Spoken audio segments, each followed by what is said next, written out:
So I thought I would start by talking about how I come to the reading of this book and sort of where some of my comments are going to come from. So I come to this as a lifelong scholar of unions and collective bargaining, but also of labor management partnerships. So I've spent my entire career studying how workers participate in managerial decisions, both directly at times and then indirectly through their unions. I come to it as an editor of a book recently on collective action by informal workers. So I was very interested to see that type of worker addressed in the book. I also come to it as a dean, as a manager of a school. And I will try to talk about some of the contradictions around my attachment to democracy at work in the abstract or as a scholar versus in my practice as a dean.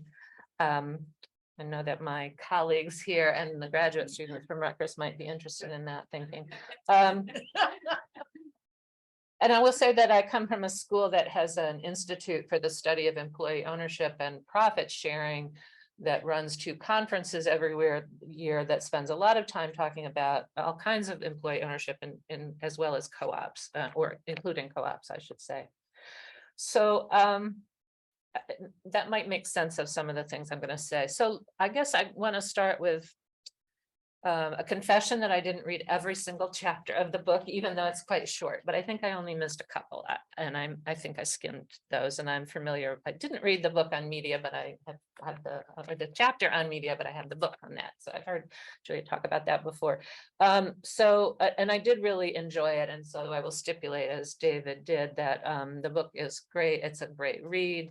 That many of the chapters are very short, which is excellent for my limited attention span, which I don't know if that comes from age or being a dean or exactly what, but it was a great read and very interesting and challenging in places, I think. I also have to say that as I read the book, I kept being reminded of Churchill's line about democracy, and I'm not a fan of Churchill, and don't normally quote him, but he has this line about democracy is the worst form of government except for all the others that have been tried, and that will sort of lead me to the kind of deeper questioning I want to do about the issue of democratizing the workplace. So that's where I'm going to focus too, although I'll probably say a few things about other things. So, and one other stipulation, which I think that the linkage to climate change is just brilliant and essential. When I was president of LIRA a couple years ago, I had as the conference theme sustainability, because I think it's really, really important that our field grapple with climate change. And I keep thinking about that line about there are no jobs on a dead planet. Actually, there are probably no human beings on a dead planet. No scholars of industrial relations on a dead planet, but I just think that we have to be grappling with the climate change in our spaces over and over again. So, so moving on to maybe more substantive comments. I think there are in the book many assumptions about relationships amongst constructs, and in particular, the notion that democratic workplaces will automatically be associated with better corporate behavior, and particularly as it concerns the climate and environmental behaviors, but then there are assertions about the impact on public health, on, I think, discrimination, on inequities in wages, inequality in incomes, et cetera, et cetera. And I'm not sure I'm entirely convinced that that is true. And I think there's lots of room for research that would test some of that. So we have the examples of co-ops, of other kinds of employee-owned or employee-managed firms, and we ought to be going out and looking at them to be sure that it's really the case that they are more green or healthier places to work or equal places to work. And I'll get into the question about equality in politics as I go along. And certainly the final chapter by Dominique actually does point this out. So I wouldn't say that the book, the book has a lot of self-knowledge in it throughout, I would say. So many of the things that I'm saying will show up actually in one chapter or another. But I think in terms of for our project here around experimentation for better work, that some of these assumptions can be interrogated from a research lens. Okay, one I just hit, let me see here. So job guarantee, I think that that is very important. So the idea of the job guarantee, as I understand it, is really about providing power to negotiate and to participate in a workplace democracy. Workers with fears about their future are not going to be putting themselves at risk, which maybe goes to my earlier point about whether we can always count on them to make publicly good decisions, I guess. But I wondered about job guarantees versus universal basic income, and the book doesn't really address that much. I'm just wondered about the thinking behind that and whether there might be differences in outcomes. Is it possible that UBI would let the worker decide what work they want to do, including, importantly, I think reproductive work? There's not much discussion, I don't think, about reproductive work in the book itself. So it's another approach and to thinking about providing security. A job is more than just income, but one of its basic points is to provide income. And so curious about that. Is democracy, workplace democracy, an end in itself, or is it means to an end? I think that relates to the other question I was just asking about. I think that question is actually posed or addressed briefly in one chapter. I don't remember which one. I think that's a theoretical and theoretically important, but also empirically important. Again, what benefits are there to democratizing work? Does it lead to, I had the whole list of, does it lead to green behavior, et cetera, but also how is it connected to political participation and political democracy, as Carol Pateman has talked about? What is the evidence for this? I think that is very important. There certainly is some research, but there's lots of room for more. Can unions be a real vehicle for empowerment of workers at the individual and as well as collective level? And I think maybe you already spoke to that, Isabel, just a little bit, that, you know, there are unions and then there are unions. And in theory, of course, they're providing a platform for worker voice, collective voice, but they don't always operate internally necessarily all that democratically. And I think some trade unionists and organizers really see their role as empowering workers to raise their own voices, and others see themselves as speaking for workers and become detached from the workforce that they might have come out of. And I think we have to think about that as well.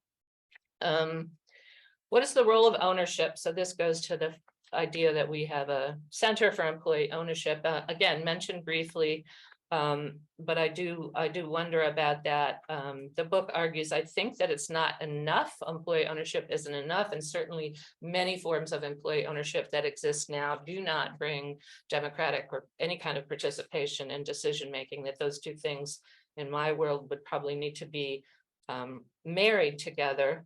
But I do wonder, the book kind of says ownership is fine, not enough, not a foundation for governance or other rights. And I wonder about why that might be. And especially, and I think maybe Nicola was making this point in terms of ownership of data of companies that are making profits over large amounts of data that are generated by us, but are not owned by us. And that's deeply problematic, I think.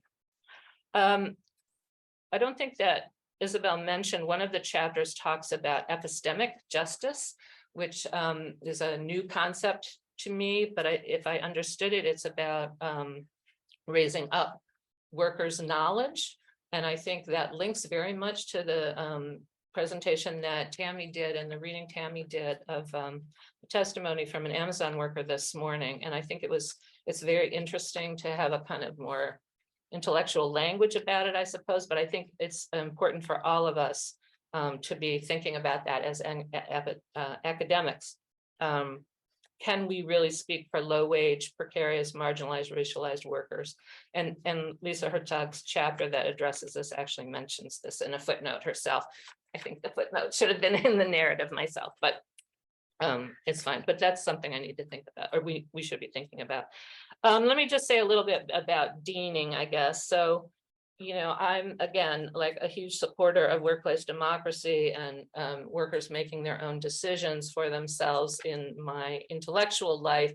I do struggle with it at work. We did a organizational culture survey last spring, and one of the biggest gaps we saw in the school was between the amount of empowerment that people want and they feel like they actually have. And this wasn't different between staff and faculty, by the way. You might think faculty feel pretty empowered. I don't necessarily see this as a reflection of me or the dean's office, because I suspect that many people are thinking more about their particular work unit, but maybe not. So we've been kind of having discussions about, and we'll be having more discussions with staff and faculty about where do you want decision-making power? Like, what are some things where that might make sense? But what I find is, of course, one, I'm operating in a large bureaucratic structure that constrains my freedom to make decisions. And so I can't always cascade things down where I don't have a lot of freedom of action. But I also often feel like the faculty and staff don't know the same things that I know. And so one of the precursors for real democracy is about knowledge sharing and real deep understanding of the context of the business, if you will, or other things as well. I also feel like there's a political dimension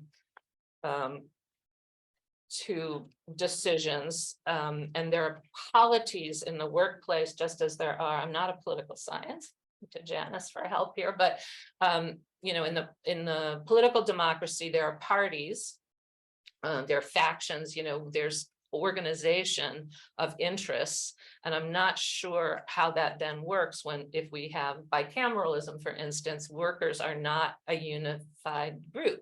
Again, to Tammy's point, there are occupational differences, racial differences, gender differences, age, I don't know, other things as well. And so will there be a need to organize those interests within workplace democracy?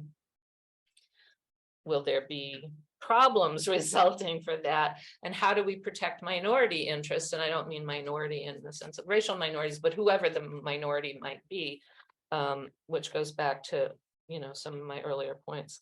So I think I just have two more things to say, and I think that says 0, but and then I will stop. So the book emphasizes, I think, a lot democracy at a firm or strategic level, and I'm personally very interested in democracy at the point of production. Again, maybe not always practicing it, but in my intellectual work. And then finally, I think there's an assumption that runs through the book because of the moment it was written at about the crisis of COVID would create an opening for all these potential real utopias to happen. And it just feels like that's not, back to Nicola's point, that's not what is happening. Instead, we feel like we're drifting towards fascism and autocracy, not just in the workplace, but in our political sphere. You know, the 2008 financial crisis, we had high hopes for that one. Like, what is it going to take? Is it going to take another convulsive world war? I certainly hope not. But so I like that this is doable, but how is it doable? I feel uncertain.